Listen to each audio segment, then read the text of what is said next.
Russian Z-blogger Anatoly Radov went public and revealed the truth about how the Russian army actually fights. He spoke about the disposable assault troops that commanders deploy to assault forces for the sake of fake victories. The propagandist complained that the Russian Ministry of Defense prioritizes not victory, but its imitation. Because of this, Russian society is unaware of the dire situation of the Russian armed forces on the battlefield and is unaware of the significant advantage Ukrainian forces enjoy in FPV drones. Remember how long it's been since we took Kupyansk, Pokrovsk? I won't even mention Konstantinovka.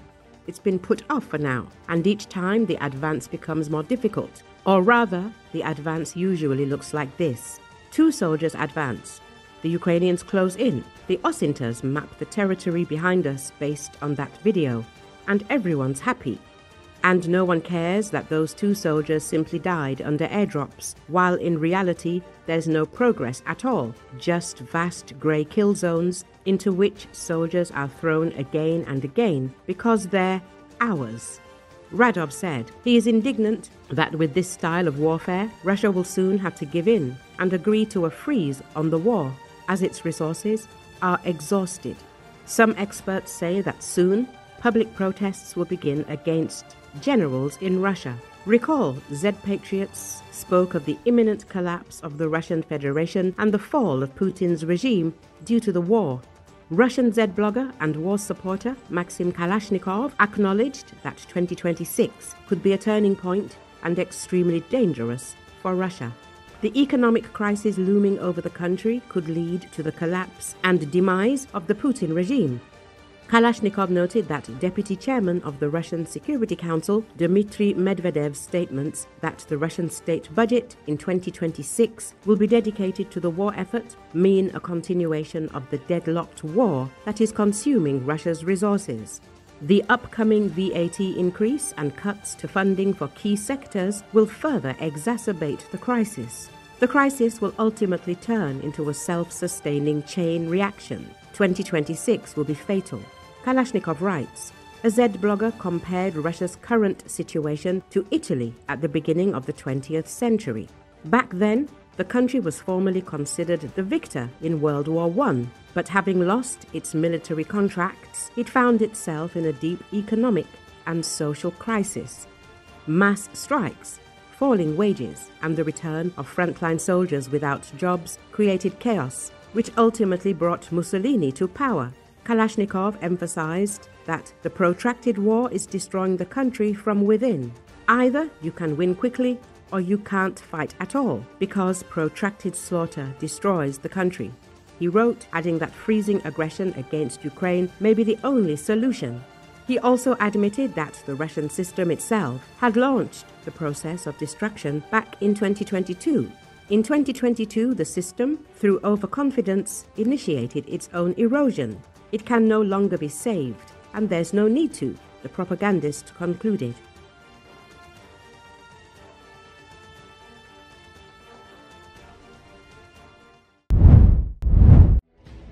Five sailors have died in a shipwreck off the coast of Mauritania after their fishing vessel was rammed by a massive refrigerated cargo ship. 21 sailors, among them 1 Russian and 3 Spanish nationals, survived the incident. Social media platforms have shared the footage from the site of the collision. The incident occurred in calm seas and clear weather when the 105-meter floating fish vessel Right Whale, flagged in Gambia, collided with the freezer trawler Tafra 3, flagged in Mauritania, the Maritime Executive reported. According to the publication, the Right Whale's bow struck the Tafra 3 on its starboard side and the collision occurred while the fishing vessel was fishing.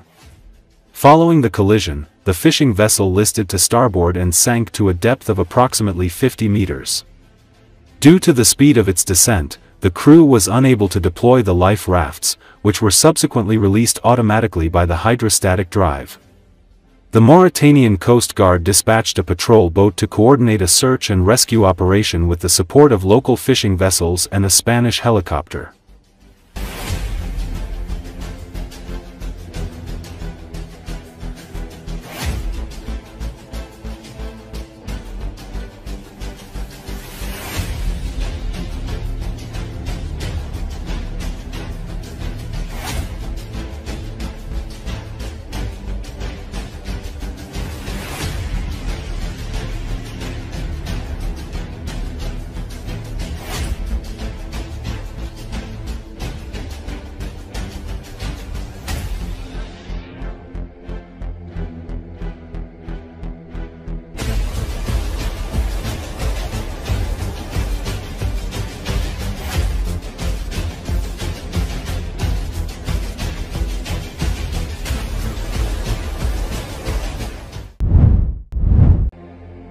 A cyber attack targeting check-in and boarding systems has snarled air traffic and caused delays at some of Europe's top airports, officials said Saturday. According to Associated Press, Brussels Airport says the attack means that only manual check-in and boarding was possible there, and the incident had a large impact on flight schedules. Authorities at Berlin's Brandenburg Airport said a service provider for passenger handling systems was attacked on Friday evening, prompting airport operators to cut off connections to the systems. London Heathrow Airport, Europe's busiest, said a technical issue affected a service provider for check-in and boarding systems. The airports advised travelers to check their flight status and apologized for any inconvenience.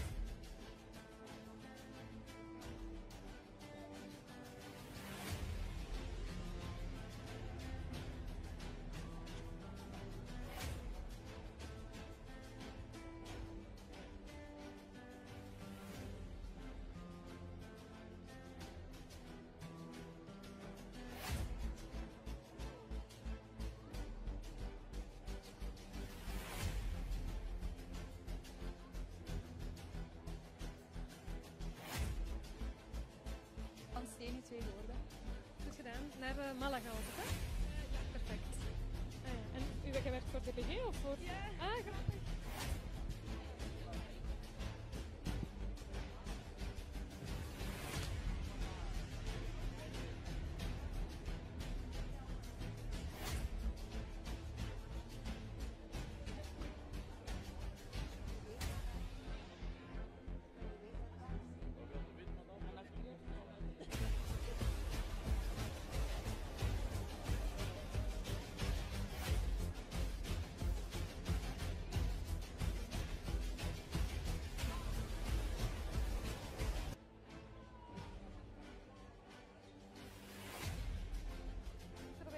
Centrum nog eens.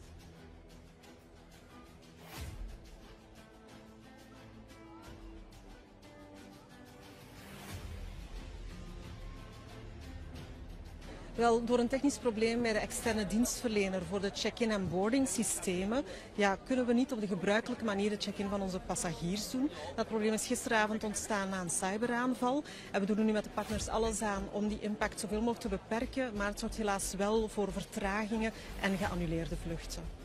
Cyberaanval, maar niet bij jullie, hè? Hoe zit dat precies? Ja, het gaat om een cyberaanval bij een extern bedrijf dat voor die systemen zorgt voor de check-in en de boarding van de passagiers.